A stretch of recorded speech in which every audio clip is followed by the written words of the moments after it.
اچھا، جو علاقے کے مسائل ہیں اس کے بارے میں آپ لوگوں نے روڈ میپ تو ضرور تیار کیا ہوگا، کیونکہ سب سے زیادہ مسئلہ نوجوانوں کی نوکریاں ہیں. ہمارے جاوید چلانا صاحب جو ہیں، ان کے دور میں ہم نے کافی نوجوانوں سے بات چیت بھی کی ہے، ان سے پوچھا بھی ہے. وہ کہتے ہیں کہ ہم لوگ ان لوگوں کے پاس جاتے ہیں، یہ ہمیں وقت بھی نہیں دیتے. سیاستدان کے لیے سب سے بڑی جو خوبی ہوتی ہے عوام کے لیے وہ ہوتی ہے اپروچیبل، کہ آپ کا جس کو آپ ووٹ دینا چاہتے ہیں نا وہ آپ کا اپروچیبل ہو.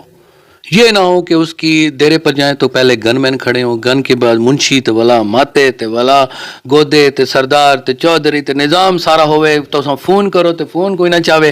سب سے پہلے اگر یہ کرائٹیریا ہمارے اوپر آتا ہے کہ ہم اپروچیبل نہیں ہیں، ہم 3 بھائی ہیں، ایک والد صاحب ہیں، ہم 4 بندے اگر اپروچیبل نہیں ہیں تو ہمارا آپ کا ووٹ کا حق ہی نہیں ہے. مطلب ہے ہم آپ کو مسئلہ آپ کا حل تو بعد میں ہوگا، پہلے آپ کا مسئلہ سن بھی نہیں سکتے.